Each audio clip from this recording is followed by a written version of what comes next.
بسم اللہ الرحمن الرحیم الحمدللہ رب العالمین والصلاة والسلام علی سید الانبیاء والمرسلین۔ آج کا ہمارا موضوع ہے توکل علی اللہ، یعنی اللہ پر بھروسہ رکھنا۔ اللہ پر بھروسہ اور اعتماد جو ہے وہ بالکل مکمل اللہ تعالیٰ کی طرف کیا ہے سپردگی کو کہتے ہیں۔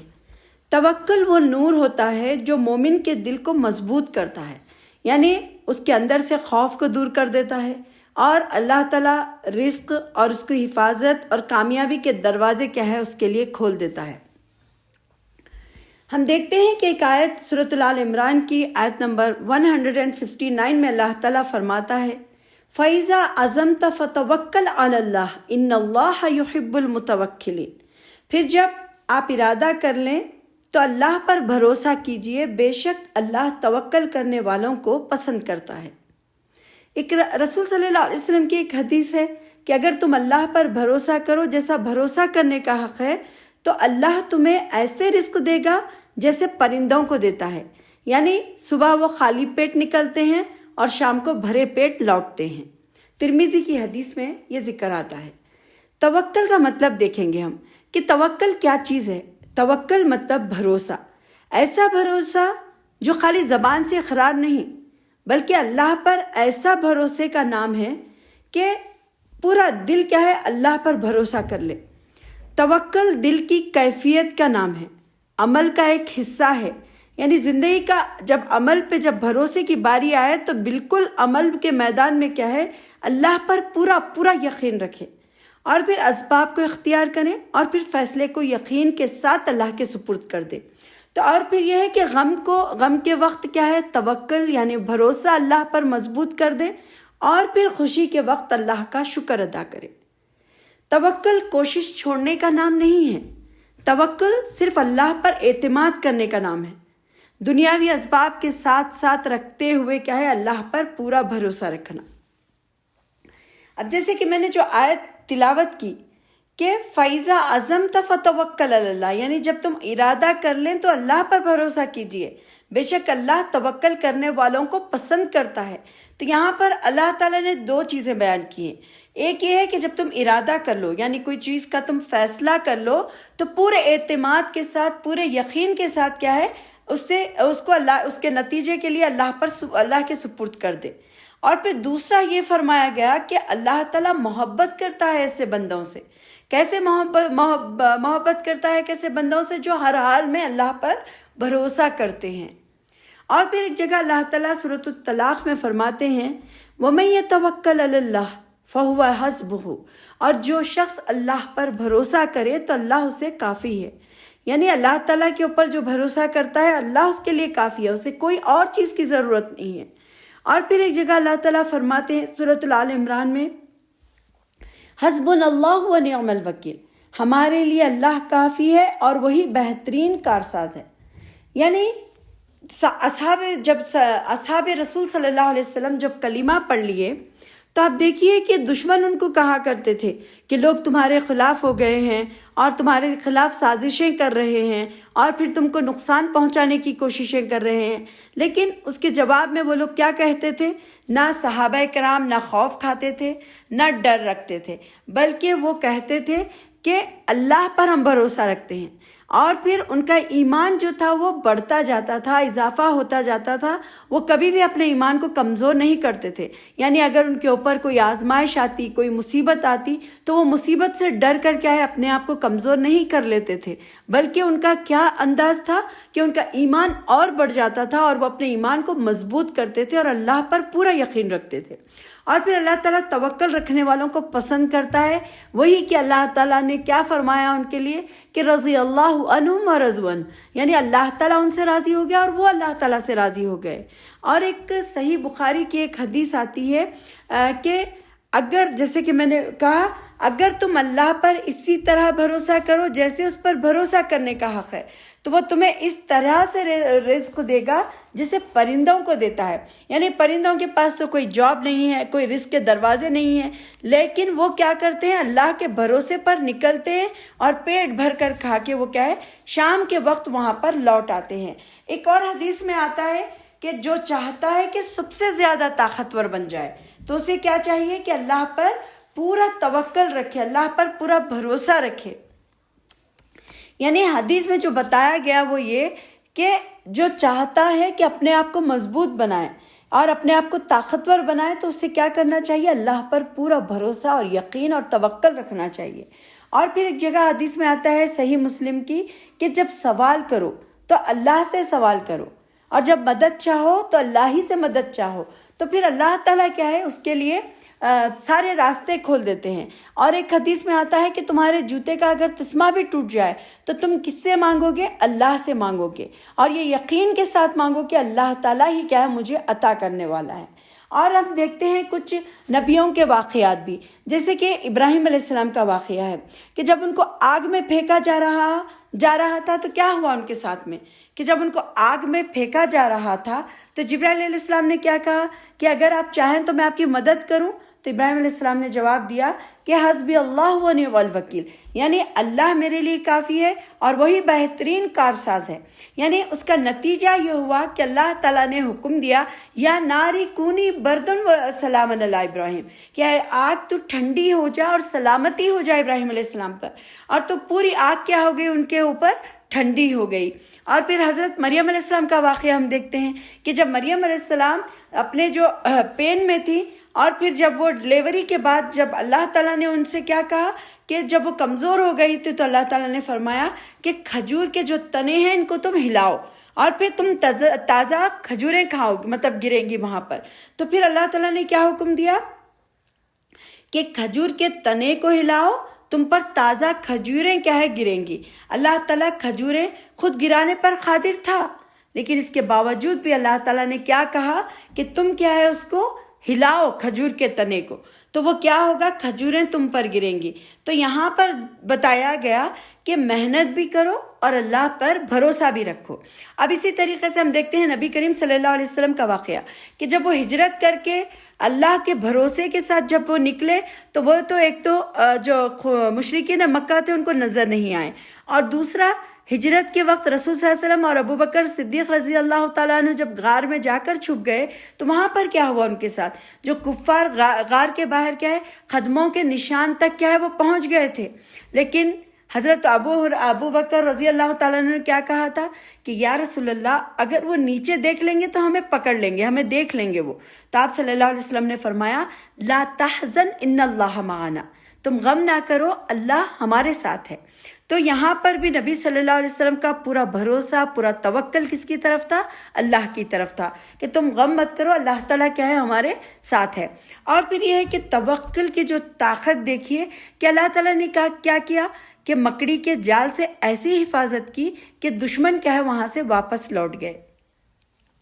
اور پھر ایک جگہ آتا ہے طاقتور بننے کا جو راز بتایا گیا ہے کہ جو چاہتا ہے سب سے زیادہ طاقتور بنے وہ کیا ہے، اللہ پر بھروسہ کرے۔ تو سچی طاقت کیا ہے، جو عضلات سے نہیں ہوتی بلکہ یہ سچی طاقت ہوتی ہے، توکل سے آتی ہے۔ حضرت حاجرہ علیہ السلام کا توکل کا واقعہ دیکھیے کہ صحرا کی تپتی ہوئی ریت میں اور پھر پہاڑوں کے بیچ میں، پھر پیاسا بچہ اسماعیل علیہ السلام وہاں پر تھے، اور ایک حاجرہ علیہ السلام تنہا وہاں پر تھی، اور وہاں پر نہ تو کھانے پینے کا کوئی انتظام تھا۔ وہ صفا سے مروہ، مروہ سے صفا دوڑ لگاتی رہی اور دیکھتے رہی کہ کہیں پانی نہ نظر آ جائے، کہیں کوئی قافلہ نہ مل جائے، لیکن کیا ہوا، مگر ان کا توکل جو تھا وہ بالکل مضبوط تھا، کیونکہ انہوں نے جب ابراہیم علیہ السلام سے پوچھا کہ آپ ہمیں یہاں پر لا رہے ہیں تو کیا یہ اللہ کا حکم ہے؟ تو جو ہی جب انہوں نے کہا کہ ہاں، تو وہ بولے کہ اللہ تعالیٰ ہم کو کیا ہے پھر ایسے ہی نہیں چھوڑے گا، اللہ تعالیٰ کیا ہے پھر ہمارے مدد کرے گا۔ تو ویسے ہی ہوا، اور پھر اللہ تعالیٰ نے کیا کیا، زمزم کا جو چشمہ تھا وہ وہاں سے پھوٹ پڑا۔ تو یہاں پر کیا ہوا کہ ایک تو وہاں پر توکل تھا، پھر دوسری کوشش تھی، اور پھر وہاں پر کیا ہوا، اللہ کی خاص مدد آئی۔ تو اس سے کیا پتہ چلا کہ اللہ تعالیٰ پر جس طرح انہوں نے بھروسہ کیا، اللہ تعالیٰ نے اس کو کیا ہے پھر کامیاب کر دیا۔ تو ایمان والوں یہاں پر یہ پتہ چلا کہ توکل کرنے والا کبھی کمزور نہیں ہوتا، جو اللہ پر بھروسہ رکھتا ہے وہ کبھی کمزور نہیں ہوتا، کیونکہ وہ لوگوں سے نہیں ڈرتا، حالات سے نہیں گھبراتا، کیونکہ وہ جانتا ہے جس کا کارساز اللہ ہو اسے کوئی سہارے کی ضرورت نہیں ہوتی۔ وہ جانتا ہے کہ اللہ کی مدد ضرور آئے گی اور اس کو کامیابی ضرور ملے گی۔ اب اسی طریقے سے ہم دیکھتے ہیں یوسف علیہ السلام کا واقعہ کہ یوسف علیہ السلام کو کنویں میں ڈالا گیا، پھر ان کا جو قید کا سلسلہ ان کو پھر غلام بنا کر لے جایا گیا، پھر وہاں سے مصر کا جو بادشاہ ہے وہ ان کو لے آ کر ان کے پاس کیا ہے وہ غلام بنا لیے گئے۔ اور اس کے بعد ہوا یہ کہ جب جو ہی مطلب ایک چھوٹے سے بچے کو جو بھائیوں نے کنویں میں ڈالا تھا کہ اتنا بڑا غم تھا وہ، لیکن یوسف علیہ السلام نے اللہ پر بھروسہ رکھا اور پھر کنویں سے کیا ہے وہ غلام بنے، وہاں سے مصر کے بادشاہ بن گئے۔ تو ہم دیکھتے ہیں کہ جو زلیخا کا جو واقعہ ہے کہ ان کے ساتھ جب برائی کا ارادہ اس نے کیا تو وہ بند دروازے کی طرف دوڑے، یعنی برائی کی طرف راغب نہیں ہوئے کہ وہ ملیکہ ہے، میں اس کے ساتھ اگر کچھ کروں گا تو پھر ایسے کچھ میرے ساتھ نقصان ہوگا، بلکہ انہوں نے کیا کیا، بند دروازے کی طرف دوڑا۔ اللہ تعالیٰ نے ان کے لیے دروازے کھول دیے۔ یعنی انسان کو اپنے آپ کو کیا ہے اللہ پر بھروسہ رکھتے ہوئے کوشش کر کے کیا ہے اس کی طرف دوڑنا چاہیے۔ تو یہاں پر ہم کو یہ بات پتہ چلی۔ پھر جیل میں جانا، تب بھی وہ اللہ پر بھروسے پر قائم تھے۔ پھر وہ بادشاہ بننے والا سلسلہ، جب بھی ان کا توکل نہیں ٹوٹا اور وہ اللہ پر پورا مکمل بھروسہ اور بھروسے والا یہ سفر تھا۔ پھر اس کے بعد دیکھیے یعقوب علیہ السلام جو تھے وہاں پر انہوں نے بھی اللہ پر بھروسہ کیا ہوا تھا کہ میں اللہ ہی میرے لیے کافی ہے۔ تو اللہ تعالیٰ نے ان کو پھر کس طریقے سے عزت اور شہرت کے ساتھ، اور پھر اللہ تعالیٰ نے انہیں اپنے باپ سے ملایا، اپنے بھائیوں سے ملایا، اس طریقے سے اللہ تعالیٰ نے آزمائشوں کے بعد بھی کیا ہے ان کے لیے بہترین راستوں کا انتظام کر دیا۔ اب پھر ہم یہ دیکھتے ہیں کہ بدر کا جو واقعہ تھا، جنگ بدر کا جو واقعہ تھا کہ مسلمانوں کی بالکل تعداد جو تھی وہ 313 مسلمان تھے اور پھر 1000 کیا تھے کفار تھے، لیکن ان کا دل مضبوط تھا، ان کا ایمان مضبوط تھا۔ کیوں؟ کہ ان کا جو توکل تھا، یقین اتنا مضبوط تھا کہ اللہ تعالیٰ نے فرشتوں کو اتارا زمین پر اور فرشتوں کے ذریعے سے اللہ تعالیٰ نے مدد کی اور ان کو فتح نصیب ہوئی کہ جب وہاں پر کفار جب دیکھتے تو ان کو ہر جگہ پر کیا ہے پگڑیوں والے نظر آتے تھے۔ یعنی اللہ تعالیٰ نے اتنی تعداد میں فرشتوں کو بھیجا کہ فرشتے کیا ہے مسلمانوں کی طرف سے لڑے اور پھر وہاں پر کامیابی حاصل ہوئی۔ تو یقین اور توکل جو تھا، 313 جو مسلمان تھے، اللہ تعالیٰ نے ان کو پھر کیا ہے کامیابی نصیب فرمائی۔ اور پھر ہم دیکھتے ہیں کہ ایک صحابی جو اونٹ کو چھوڑ کے ایسے ہی جا رہے تھے، نبی صلی اللہ علیہ وسلم نے فرمایا کہ تم یہ اونٹ کو کیوں نہیں باندھتے ہو؟ تو انہوں نے کہا کہ مطلب توکل اللہ۔ تو نبی صلی اللہ علیہ وسلم نے فرمایا کہ تم اونٹ کو پہلے باندھو پھر اس کے بعد توکل کرو۔ چلیے اب ہم دیکھتے ہیں کہ توکل کے فائدے کیا ہوتے ہیں، یعنی اللہ پر جو مضبوطی ہے، جو بھروسہ ہے، اس کے کیا فائدے ہوتے ہیں۔ ایک تو اس سے ہمارے دلوں کو سکون ملتا ہے۔ اللہ تعالیٰ جو خوف ہے ہمارے دلوں میں جو پیدا، وہ خوف ختم ہو جاتا ہے، ہم اللہ تعالیٰ کے قریب ہو جاتے ہیں، اللہ کی مدد آتی ہے، ناممکن چیز ہمارے لیے ممکن بن جاتی ہے۔ اور پھر یہ ہوتا ہے کہ رزق کے دروازے اللہ تعالیٰ کھول دیتے ہیں، کشادہ کر دیتے ہیں۔